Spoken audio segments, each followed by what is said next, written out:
حدش متصاوديا ام معراب تግራይ زبل وانا رأس حزنا كالوتون نايوشتن نايدقن مردأتات حزنا لكم هنا قريبنا زلنا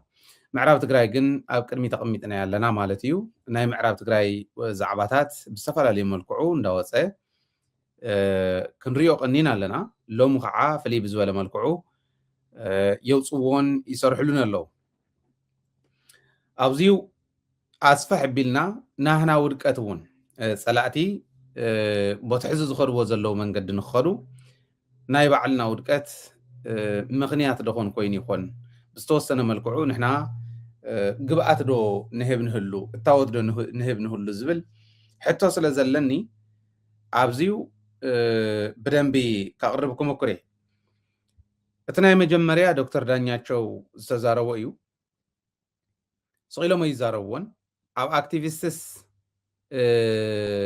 ሰሚዕኹም እንትኾንኩም ወይ ካብ ዝኾኑ ፖለቲከኛታት ኢና ባህልቲ ሰሚዕኹም እንትኾንኩም ናይ ምዕራብ ትግራይ እንተተላዒሉ ሓድሽ መፃወድያ ይፃወደሎ ማለት እዩ ንሕና ከም ደደቢት ኩሉ ግዜ ናይ ፀላእቲ ምንቅስቃስ ናይ ውሽጥና እውን ዘሎ ኩነታት እንዳረኣኣና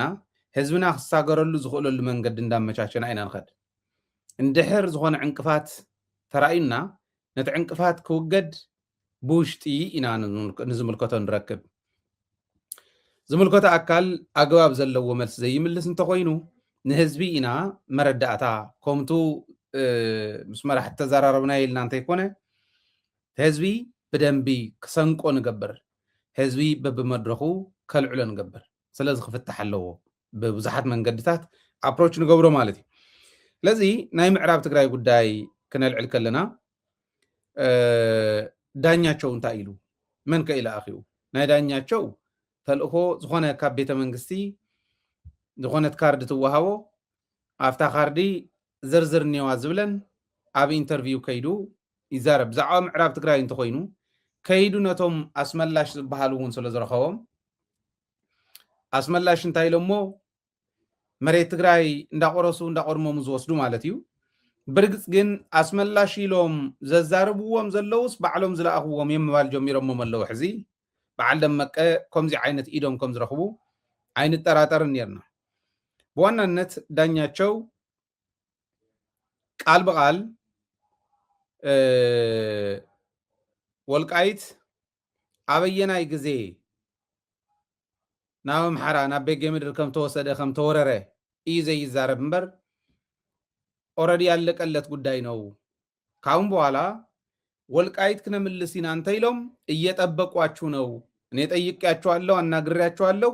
እየጠበቅናችሁ ነው እያሉ ነው ይዝብለና ዘሎ ቃል በቃል ቃል ይቀየርኩን ወልቃይት ከምልስ እንተይሉ ወያነ ናይ ወያነ ጉዳይ እንዲም ዝገብርዎ ናይ ህዝቢ ትግራይ ጉዳይ ኢሎም ክዛረብዎ ይኽእሉን ናይ ህዝቢ ትግራይ ጉዳይ እንተይሎም እቱ ብናታቶም ተንኮል ተኸፋፊሉ ኣብ ምዕራብ ትግራይ ጉዳይስ ዝተኸፋፈለ መረዳእታ ዝተኸፋፈለ ርድኢት ከም ዘለና ክመስል ምእንታን ንረብሖኦም ክፃወቱልና ምእንታን ናይ ወያነ ጉዳይ እዮም ዝገብርዎ ምዕራብ ትግራይ ናይ ወያነ ጉዳይ ጥራሕ ኣይኮነን ዝገብርዎ ወያነ ህዝቢ ከውድ እዩ ምዕራብ ትግራይ እንዳበለ ምዕራብ ትግራይ እንተልዒልኩም ከውድ እዩ ስለዚ ኣፍኣፍሉ ጋንበልዎን ወያነ ይብሉ ብመን بتجارب بيلون anyway قال بقال كم تازولكم يصبيهم اللو سلازي ابي احمد زدال زلو اب دبارق زلو ماخلو دبارق غير زلو سمين ازي زدالو زلوس نتግራይ እዩ ምዕራብ ትግራይ ክነምልሲና እንተልኩም ኣብ ደባርቅ ዘሎ ሰሜን እዚ ናብ ምዕራብ ትግራይ ከይዱ ክደቕሰኩም እዩ ጸለምት ክነምልሲና እንተልኩም the same thing ዚ አይሉ ዳኛቸው አሰፋ ነጊርናል እቲ በጣም ዝገርም ግን ዳኛቸው ከም ምባል ጥራሕ አይኮነን ቀድም ሕዝቡን ኮይብልዎ ነይሮም ቶም ሕዝ ተጠሪዞም ዝኔውኻ አሜሪካ ናብ ኢትዮጵያ ይብልዎ ነይሮም ሕዝቡን ይብልዎ አለው ወልቃይት የፈለከውን አርገው ነገ በልዩ በክልልም ይሁን በልዩ አስተዳደርም ይሁን በጎንደርም ይሁን በአማራም ይሁን ችግር የለብኝም እኔ ግን በህዋት አትወኑ ወልቃይት አትሆንም። ምክንያቱም እርስታችን ስለሆነች በቃ ሕዚ ነዚኦም ቃቅልል ኣቢልኩም ክትርእይዎም ትኽእሉ ትኾኑ ኣነ ቕሊለ ይርኦምን ደናቁር እንዲኦም ናይ ድንቁርና እንዴት ጉዳይ ተሓሳብ መሬት ትግራይስ ልኡል ራስ መንገሻ ከም ዝበልዎ መሬት ትግራይ መሬት ወልቃይት ኣብ ትግራይ ነይሩ ብ1948 ብ1949 እዮም ኣልውሃ ምላሽ እናለማሉ መምላሽ ከይዶም እስካዕ ሽዑ ቅድመ ቦይ ዝነበረ ኮነ ድሕረ ቦይ ዝነበርኩ ኣነ ኣብዚዩ ኣብ ትግራይ ኢና ነመሓድሮም ነርና ኢሎም ተዛሪቦም እዮም ኣብ በጌ ምድር ዝነበሩሉ ግዜ ግን ብሃገር ግዛት እዮም ዝብልዎ ሃገር ግዛት ሚኒስተር እዮም ዝብልዎ እሶም እዮም ናብኡ ከይዶም ይብሉ ርስታችን ነው ዝብል ዘሎ ድንቁርና ስለ ዝረኣየ እዩ ኣብ ውሽጢ ተጋሩ ሓደ ግዜ ከምዚ ኢለ ነቶም ናይ ድንቁርና ቃል ዝዛረቡ መሬትና ክነምልስ ኢና ክንብል ከለና ናይ ድንቁርና ቃል ዝዛረቡ ተጋሩ ብሽሞም ክንፅውዖም ከለና ድንቁርና እዩ ክንብሎም ከለና ኣይትፃረፉ ይብሉ ንደንቆሮ እንታይ ኢኻ ትብሉ ንኣብነት እዚሁ ከስማዓኩም ምዕራብ ትግራይ እንድሕር ምልዓል ጀመርና ክምለስ ከሎ ህዝቢ ተዓሪቁ ሰላም ተገይሩ ኮማንድ ፖስት ተጣይሹ ሰላም ኮይኑ ምዕራብ ትግራይ ከምብኡ ክምለስ ምስተባሃለ ኖኖ ሰራዊትና ሰሊፍና ሽቃታትና ሒዝና ናይ ቀደም ካድረታትና ሒዝና ኣቲሎም ህዝቢ ምዕራብ ትግራይ ብዝመረፆ እዩ ዝመሓደር ነበር ንሶም ብዝመደብሉ ምስለና ናታቶም ኔትወርክ ሓሽከር ዝኾነ ካድረ ክመሓደር ይብሉ ከምዚ ዝበለ ሰብ ደንቆሮ እንተዘይልካዮ ንመን ኢኻ ደንቆሮ ትብሉ ኣነ ዝገርመኒ ንሱ እዩ ራያ ተመሊሱ ጸለምቲ ተመሊሱ ኢሉ በቃ ሰናይ ኮይኑ ኢሉ ጸለምቲ ምስ ተመለሱ ደቆም ዝተቀተልዎም ወለዶም ዝተቀተልዎም ቤተሰቦም ዝተቀተልዎም ብዙሓት ምዃኖም ከመይ ክርዳእ ኣይከኣለን ዘይተረድእ ከይመስለኩም በተሓዚ ሳውና ባዝ ገለታት ኣትዩ ተሓዝ ተለኺዋ ዝኒሄ ቫዝሊን እውን ከይተርፎ እዚአን ንኸይተርፎ እዩ ከምዚ ዝበለ ድንቁርና ህዝብኻ ዘሽይጥ ድንቁርና ስለ ዘሎ ተዓንተ ወይ ዝረኣኹሞ ናብ ፌደራል ዋላ ይኹን ኢሉ እንተደልዮም ልዩ ፍሉይ ክልል ይግበርዎ እንተደልዮም ናብ ፌደራል ይግበርዎ እንተደልዮም ናብ ኣምሓራ ይግበርዎ ኣይግድሰንን ኢሉ ናብ ትግራይ ግን ኣይትኸድን ወልቃይት እዚኣ እዩ ዝበለ እቲ ናይ ዓንተ ወይ እሱ ካብ ኣሜሪካ ተባሪሩ ናብ ኢትዮጵያ ዝመፀ ወዲ እዩ ሕዚ እዞው ዝኒሄ ወዲ ግን ናብ ጸለምቲ ክምለስ ከሎ ህዝብና ብሰላም እንዲ ተመሊሱ መሊሶሞ ጌታቸው መልስዎ ጌታቸው ምስ መለሶ ንገሊኦም ኣብ ጅምላ ቀቢሮሞም ዕድል ዘውፁ በሪሮም ካብኡ እንዳባጉና ሽረ በፂሖም ናብ ኩሉ ከምልጡ ዘይከኣሉ እስካዕ ሕዚ ቤት ማእሰርቲ ኣለዉ እስካዕ ሕዚ ዝጭፍጨፉ ዘለዉ ኣለዉ ነዚኦም እዩ ዝኸድዖም ዘሎ ባይዘወይ ኦረዲ ወዲኦም ናብ ትግራይ ገጽናስ ክንምለሰይ ንኽእልን ዝበሉ ሰባት እዮም ዝመስለኒ እዞም ሰባት እዚኦም ኣየናይ ንወልቃይት ንጸለምቲ ዝኸደ እዩ ሰላም ኮይኑ ሕዚ እውን እኮ ይፈናቀሉ ኣለዉ ሕዚ ስለዝቶም ጸላእቲ ትግራይስ ፍሒት ኢላ መሬት ምዕራበይ ተምልስን እንተበሉ እንታይ የንውሮም ከምዚ ዝበሉ ሓሻኽር ደይንየዎምን ተመሊሶም እዮም ኖርማል እዮም ካድረ ሒዝና እንተዘይኣተና ኢሎም እዮም ሕወሓት ከምኡ ዝገብሩ ዘለዉ እምበር ይብሉ ንሕወሓት ዓብዪ ክረዲት ዘድልያ ዓብዪ ክረዲት የድልያ ምክንያቱ ሕወሓት እያ እምበኣር ሕዚ ከምታ ናይ ጸለምተ ይደግማን ጸለምቲ እኮ ክሰድኖም ከሎ ሕወሓት እውን ነይራ እምብለይ ክትብል ምኽኣለት ሞኪርዎ ግን ቤተ ፈተና ገይርዎ ሰዲድዎም ጠፊኦም ህዝበይ ከጠፋ ይደልን ትብል ዘላ ውድብ ክንደየናይ ዝኣክል ክረዲት ክወሃባ ከም ዝግብኦ ብኡ ጌርኩም ሕሰብዎ ደቅኹም ተዝጠፍኡ ነይሮም ጸለምቲ ተዝኾኑ ቦትኦም እሞ ከምኡ ተዝጠፍኡ እንታይ ምኾነ ሕዚ ታኢት ዋና ዘዛርበኒ ዘሎ በዓል ከምዚኦም ዝበሉ ደናቁር ስለ ዘለው ደንቆሮ ዝልእኾ እንተሃልይዎ ኣብዪ ኣሕመድ ኣብ ልዕልና እንተተፃወተ እንታይ ዘንውር ኣለዎ እዩ ባዕሉ ይክመር ዘሎ ሰላም ይክፍጠር ዘሎ ዕርቂ ክፍፀም ዘሎ ስለዚ كون إلهم مالتي كون إلهم تمازبالي نازرو نأكو كي تملوا سيلهم جيتها ردنا بحمرة بترجع كم تمارسي أركن من في السامن تمازبالتنا من اللاسن حذريهم ወንጀል ይዛረብ ከም ዘሎ ይፈልጥን ጌታቸው ረዳ ከም ሃይለ ይሕዚ ተራሰብ እዩ ዶም ሃይለ ስንተናዓሰ ሓደ ትካል ዝመርሕ እዩ ጌታቸው ረዳ እንታይ ክገብር ንምዕራብ ትግራይ ይኸይድ መንግስቲ ይክደራደር ዘሎ ክደራደር እንተኮይኑ ሰላም ክፈጠር እንተኮይኑ ክኸድ እንተልይዎ ወዲ ወረደ ይኸድ ዝግቦ ወይ እቲ ውዕል ፕሪቶሪያ ዝፈረመ ውድብ ይኸድ ዝግቦ ታክገብር ጌታቸው ከይዱ نولقايت انتلكا يخمل لسلكا يخل تغيص يخفكل كالي تأمر زفلط يقول تلاخ سبيو تا تلاخ ورقه اندام بخمس زراب وصاي كالي تأمر يقول ጌታቸው ረዳስ አዲስ አበባ ከፊሉ አዱ ኺዱ ዝኸደ ሰብስ ንህዝብ ትግራይ ማዓዝ ወኪልዎ ተፈናቀላይ ማዓዝ ወኪልዎ ህዝብ ትግራይ እንታይ ዓይነት ስልጣን ኣለዎ ስለ ህዝብ ትግራይ ክደራደር عرق فطر سلام فطر يلو شماغل انت خوينو من خلتيهم تراخيبو من حواحتن فيدرال منغستن زي قد شماغل خوين ولا انت يلو ጌታቸው ረዳን ምዕራብ ትግራይ ዝኸይድ እንተ ልካዮ መልስ ይውልን ከምዚኦም ዞል ጋሃትፍ ስለዘለው ግን አዲስ አበባ ዝላአኹ ስለዘለው ቸቸይሎም ተሰቂሎሞም ሓሳባቶም በትግርኛ በመሐርኛ በኻሊ ዝኽእልዎ ቋንቋ ክሕልፉሎም ዝኽእሉ ደናቁር ስለዘለው ኣብዚኦም ተሳፊሮም መጽዮም ህዝብ ትግራይ ክብትኑ በል ይብሉ ጸላቲ እንታይ ዝንወርዚ ንሕና ዲና ጸገም ዘለናስ ቶም ጸላእቲኦም ዝብል ክንርኢ ምእንታን እዩ ብርግጽ እዚኣቶም እንድሕር ከይዶም ጸላእቲኦም ምሶም እዮም ዝፍረጁ አዲስ አበባ ከይድካውን ሕዚ ዘይተኸድ እንተኾንካውን ጽባሕ ንግሆ መጽዩ ፈሕኾ ኢሉ ዝውዳኣ ሕጋዊ ስጉምቲ ምውሳድ ኣብ ከምዚኦም ዝወሉ ኣይእትዎምን ዘም ሰዋት እዚኦም ህዝብና ከይምለስ ኣብ መከራ ክነብር ዝገብሩ ዘለው ከምዚኦም ዝበሉ ፈረሳት ኣብይ ኣሕመድ እዮም ነቶም ተመዛበልቲ ሽዑ ኣክዮም ታይለሞ ብናጊታ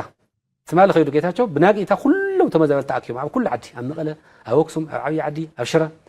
ኣብ ዓድዋ ኣብ ዓዲግራት ኣክዮሞም ብናይ ጌታቸው መንገዲ ለዓድኹም ከይትመለሱ ተተመለስኩም ከሓድቲ ኢኹም ተጋሩ ይኮንኩምን ምስ መጻና ክንብቀለኩም ኢና ኢሎም እንታይ ክብል እዮም እዚኦም ማለት ሰብ ነዚሲ صباح نقول مالت تعدي سلام كتكون انديا سلام مسكون التعدي أم من قد خد خون يكون كم زوله ورده تزاريو جيتاچو سب تقصيرس حواحات اكيواس جيتاچو بزولكم كي تخرب بجاهم كتبلهم نتفنقلتي زبلنا سب ترخيب لي جيتاچو نحنا هنا سب غيرنا وزي جيتاچو منتاي كدن بزلنا نمبر حواحات نجيتاچو عريا سلتفلطو جيتاچو ستي حديرو استي حديركا صحيفكا ياز حدركا ورقتن بيبكا خيدكا غلص كامبال وصا خالي تامر يول كالي يولن اوريدي تጌታቸው ተባዕሉትን ፈልጦ ይዛረብ ዘሎ ንጌታቸው ሰቅሐረ ኺዋስ በልንዑታ አከውይላ ተፈናቀልት ሁሉም አከያ ጌታቸው ብዙለኩም ተኸይድኩም ክንብቀለኩም መን ሰብ ቀጽሩ ወይ ጌታቸው እኮ አፍታብ ስልጣን ዝነበረላ ግዚውን ከዲዕና ተዋሂሉስ ህዝብ ትግራይ ዝተቀየሞ ህዝብ ትግራይ ዝነዓቆ መንእሰይ ትግራይ ዝነዓቆ ሰብ ኮይ እንታይ ይብል ከም ዘሎ ክርድኦም እንታን ዋዕሉ ጽባሕ ንጎን ተመጸስ ከምዙ ጥሩሕ ዝኸድ ዘሎ ጎደና ጥሩሕ ዝኸድ ሰብ ከምዮም ጥሩሖም ሕልኖኦም ጥሩሖም ምዃኑ ስለንሪኦም ዘለና ጽባሕ ንጎኹም ዓይነት መልክዕ ይኽህልዎም እሞ ፈልጦም እንታን የዛረቡ ዘሎ ሕና ክንፈዲና ነጥፈኩ ኢና ለም ከምዚ አይላስ ሕዋሓት ክትዛረብ ዘለና ጌታቸው ብዙወለ እንተኸይድኩም በቃ ክንመጽእ ከለና ክነጥፈኩም ኢና ሕና ክንፈዲና ኢላቶም ሕዋሓት ያ ታውድብ ሕዋሓት ኣይኮነትን ናይዚኣቶም ፓርቲውን ከምኡ ክብል ይኽእል ፖለቲካሊ ኢንኮሬክት ስለዝኾነ ከምኡ ይበሃል ኣይትብልን ሕዋሓት ስለ ህዝባ ስለ ዓዳ ተቁርቆር ውድብ ህዝባ ከመይ ገራ ከም ትመልስ እያ ክትነግር እምበር ክነጥፈኩም ኢና ኢላ ትዛረብ ሕዋሓት ሎሞ ይኮነን ቀደም እውን የወለቶ ነፍቱ ዘይሰልጠነትሉ ሕዚ ናይ 51 ዓመት ታሪክ ዘለዋ ውድብስ ፖለቲካ ጠፊዋስ ከም ዝበሉ ዓንዛራት ፖለቲካ ኣብ ዝሓዝዎ ናይ ሕዋሓት ስሕተት ነይሩ እንተኮይኑ ነዞም ከም ዝበሉ ዓንዛራት ኣባላት ገይራ ሒዛ ምኻዳ እዩ ኣባላት ጥራሕ ኣይኮነን ኣብ ዝኾነ ቦታ ኣመራርሓ እውን ገይራቶም እያ ብርግፅ ቀፂዖሞም እውን ነይሮም እዮም ሰሪቆም ገለ ዝቆልዓ እዚ ሕዚ ናይ ኣለማጣ መድሓኒት ሰሪቁ ተኣሲሩ ስለ ዝነበረ ተቐይሙ እዚኣ እያ ተቀየምቲ ወይ ወንጀል ዝሰርሑ ወይ ተስፋ ስልጣን ዘለዎም እዮም እንዲና ልናዮም ናይ ዝቆልዓዚ ሕመቕ ትሕዚ ተጋህቲፉ እንዳተገየፀ ዝዛረቦ ዘሎ ካሊእ ተኣምር የብሉ ኣላማጣ ሰሪቁ ኣብ ኣላማጣ ህዝቢ ምስ መንግስቲ ኮይኑ ሒዝዎ ተኸሲሱላ ተዋሪዱ ሌባ ተባሂሉ ሕዚ ፋይል ናይ ምጥፋእ ጉዳይ እዩ በቃ ወንጀሎም ናይ ምጥፋእ ጉዳይ እዩ ትኹነታት ትፅልኢ ታውድብ ከምዚ ዝበሉ ዓንዛር ወዲ ዓንዛር ናብ ከምዚ ደረጃ ምውፃእ ጥራሕ ፖለቲካዊ መራሕቲ ክኾኑ ይኽእሉ እዮም ኢላ ምውፃእ ጥራሕ እያ ክትግምገም ትኽእል ብናተይ መነፅር ንሱ ኢኻ ግምግማ ዝኽእል እዚኣቶም ሰብ ኢልካ መራሕቲ ኢልካ ሒዝካ ትመፅእ ከመይ ገይሩ ማለት ከም ሰብ ኮንኩም ገምግምዎም ከም ሰብ ኮንኩም ሕሰብዎም ኣብ ልዕሊ ህዝብኻ ክሕደት ትፍፅም ከም ዘለኻ እንዳፈለጥካስ ከመይ ጌርካ ኢኻ ጨኪንካ ትዛረቦባ ፅባሕ ይወግሕ እንድዩ ነገራት ተገለባባጥ ምዃኑ እኮ ኣብ ኢትዮጵያ ኮይኖም እውን ይርእይዎ ኣለዉ እንታይ እዩ ፀገሞም እንተኢልኩሞም ዓቕሚ እዩ ካሊእ የብሉን ኣፈራሪሖሞ ህዝቢ ደስ ኢልዎ ነይሩ ተመዛበለ ክምለስ እዩ ተባሂሉ ዓብዪ ተስፋ ገይሩ ብጣዕሚ ደስ ኢልዎ ብዙሓት ሰባት ኣብ ፌስቡክ ላፀሓፉ ይድውሉና ነይሮም ከይትምለስ ኢሎሞ ከይትምለሱ ኣፈራሪሖምዎም ንደቂ ምዕራብ ዘለው ኣብ ማሕበራዊ ሚድያ ዝነጥፉ ባዕሎም ይፈልጥዎ እዮም ከይትፅሕፉ ተጠንቀቁ ኢሎሞ ስለዚ ማለት ዝኾነ 90% ገለ ይኾን ክትበልካ ዘሎ 100% ናይ ውዕሊ ፕሪቶርያ ከይፍፀምን ተመዛበልቲ ከይምለሱ ዝገብር ዘሎስ ትጉጅለ እዩ ጉጅለ ይብሉ እዮም ኢሉ በዓል እዚኣቶም ሰባት ኮይኖም ኣብ ፖለቲካ ኢትዮጵያ ኣብ ሚድያ እንዳወፁ ዝዛረብሉ ግዜ ምምፅኡ ብጣዕሚ እየ ዝሓዝን ዝሓስብ ሰብ ተሳኢኑ ህዝባዊ መትከል ህዝባዊ ሕቶ እንታይ ማለት ምዃኑ ተረዲኡ ክምልስ ዝኽእል ሰብ ተሳኢኑ ኣብ ትግራይ እውን ፖለቲከኛታትና በዓል እዚኦም ነይሮም ኣዲስ ኣበባ ከይዶም እውን ፖለቲከኛታትና በዓል እዚኦም ፖለቲከኛታት ናይ ኣዲስ ኣበባ እዚኦም ምዃኖም ብጣዕሚ ይሕዝን እቲ ግዜ ክንደይ ናይ ዝኣክል ሕማቕ ምዃኑ ወራዳ ምዃኑ የርኢ እዚኦም ፖለቲከኛታት ኮይኖም ገፈጥ መፈጥ ኣዲስ ኣበባ ኣብ ሚኒስትር ደረጃ በዓል አብርሃም ዝብልዎ ዘለዉ እውን እዚ እንዲሁ ናልባሽ የመጀመሪያ ጥያቄው ከጫፍ እስከ ጫፍ ሃይማኖት መሪውም የሽማግሌውም እናቶችም ወጣቱም በሙሉ ማለት ይቻላል ከጫፍ እስከ ጫፍ ሰላም ነው የሚፈልገው ድጋሚ ጦርነት የሚባል ነገር ላለመስማት ነው የሚሰራው ይሄ የህዝቡ ፍላጎት ነው የህዝቡ ጥያቄም ሰላም አጽኑልን ወደ ግጭት እንዳንገባ አድርጉን ነው እነዚህ ወደ ጽንፍ እየወሰዱ ያሉ ዛሁ ነው የሚንቀሳቀሱ ተላላኪ የሻዕቢያም ሆነው እየሰሩ ያሉ አካላት አስቁሟቸው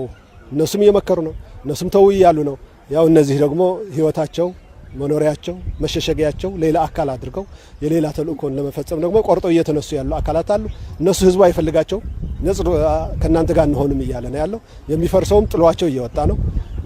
የተደራጅተው እነሱን የሚቃወምም ለመታገል እየተደራጀ ነው ስለዚህ አብዛኛው ማለት ይቻላል የነዚህን አጀንዳ የሚፈቀበል አይደለም የህዝቡ ፍላጎት ሰላም ህዝቡን ሰላም ስለሚፈልግ ነው ፌደራል መንግስትም የሰላም አጀንዳውን ከጫፍ እስከ ጫፍ ለይተቀን የሰላም አጀንዳ ብቻ እየሰራ ያለ ፌደራል መንግስትስ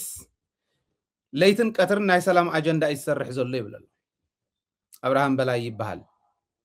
ትግራዋይ እዩ ሕዚ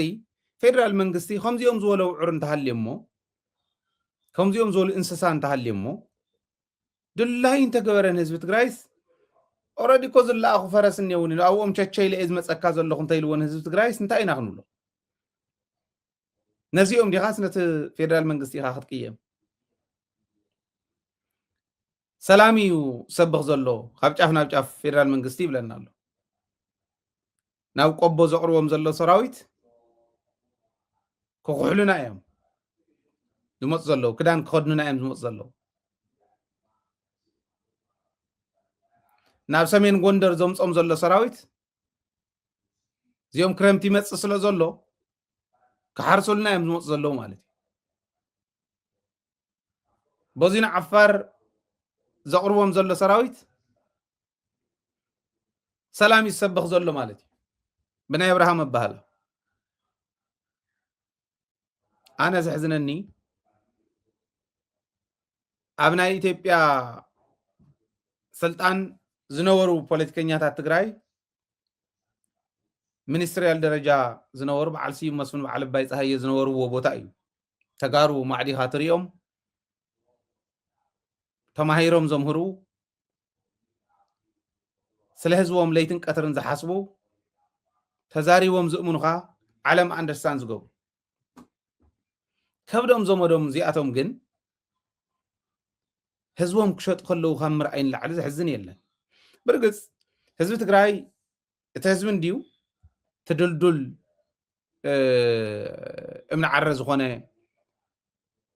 ፈተና ኮይንዎም ዘሎ እቲ ህዝቢ እዩ መራሒ ናብዚ ናብዚ ክብል ይኽእል እዩ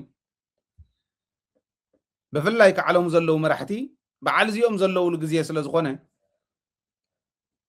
ከም ሃገሮም እዮምቶም ካልኦት እውን ክኾኑ ብሚዛን ተስዕርዎም ነይሮም በዓል እዚኦም ስኢልካ ጉርዲ ወዲ ጉርዲ ኣዲስ ኣበባ ተኣኪቡ ስለ ተዛረበ ህዝቢ ትግራይ ንኽጥቃዕ ኣይምኽኣለን ሰላም ይሰብኽ ዘሎ ፌደራል መንግስቲ ኢሉ እናብርሃም ዜር የርኢኹም ለይትን ቀትርን እንተደሊኹም ኪዱ ታንክታትን ካልኦትን መልሱ ይብለሎ ዘለሎ ፌደራል መንግስቲ ቢታማጆር ሹም ኣቢሉ ዝዛረቦ ዘሎ ብካልኦት ኣቢሉ ዝዛረቦ ዘሎ ሰላም እዩ ዝብለና ዘሎ እዚኣ ምትርጓሚ ኣብያትና ምርዳእያ ኣብናስ አብርሃም ሰላም ምዃኑ እዩ ዝነግረና ዘሎ ምውጋእ ሰላም እዩ ይብለና ኣሎ ተዳልየልኩም የኸጥፋኣኩም እየ እንተደልየ ሓምሽሸኩም ክሓልፍ እየ ኢልካ ምጃሃረብ ቅድሚ መማሓደሪኻ ሰላም እዩ ይብለና ኣሎ ተዘሕዝን ነዚኦም ዝኽተሉ ሰባት ስለ ዘለዉ እዩ ብገንዘብ እዮም ገሊኦም ቀዳማይ እውን ኣብዚ ቃሊዕና ኢና ሓደ ካልኦት እውን ኣለዉ ብገንዘብ አብርሃም ባዕሉ 150 ሽሕ ዝእትወሎም ዘለዉ ቆልዑ ከብዶም ዝዕንጉሉ ዘለዉ እዩ ዝመስሎም ዘሎ ኣካላቶም እንዳቆረፁ እዮም ዝኸዱ ዘለዉ ግን በብግዚኡ ፈተና እንዳበዝሓ ብዝኸደ ቁፅሪ ዝዓዲ እዚኣ ክንደይ ናይ ዝኣክል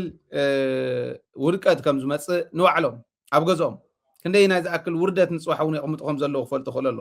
እንታይ ግን ክብል ደሊ ኣብዚ ቅድሚ ምስጋር ናብቲ ካሊእ ነጥቢ ኣብ እዋናዊ ኩነታት ንትግራይ ዘተሓሳስብዋ ነገራት እንታይ እዮም ኣብዚ ሕዚ ዘለናሉ ኮይንና በዓል ከምዚኦም ዝበሉ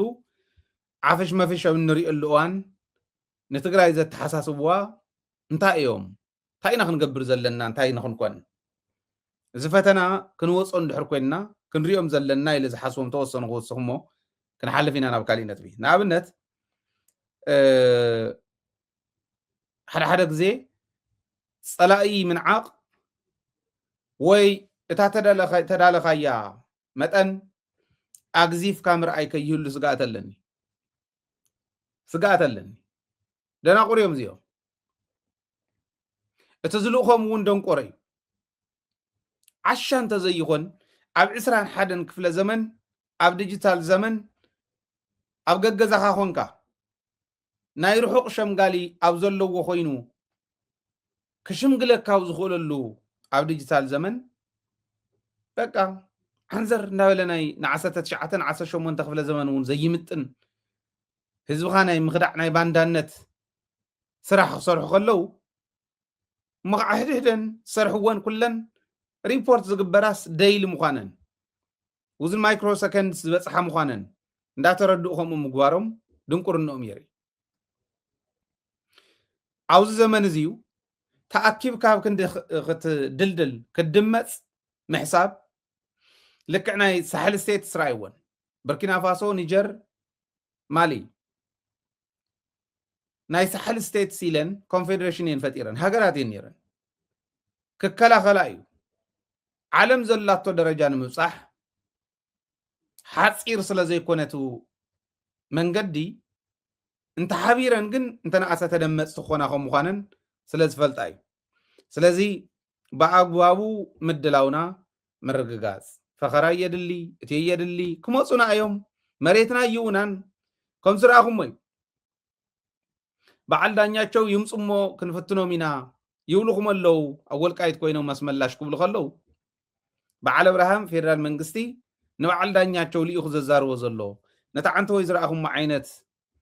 ልኢኹም ዘዛርብዎ ዘለው ኖ እዚ ምንም ማለት ኣይኮነን السلام يزيو يمزولنا زلو هذه نخمزي زبالة كتفأكا ليتن كتر نسرح صلاي ملؤ مدلاوي خات قبر تدال خايو نشتل لنا قريخا حانت ماكينة خلت ماكينة ايد سجيرا تريخاون امسيخا خاب نحرق خمس اهليو وي درون صار درون ريخا زي مركع كاون العلي او علم تاع اللي كان مقمقامن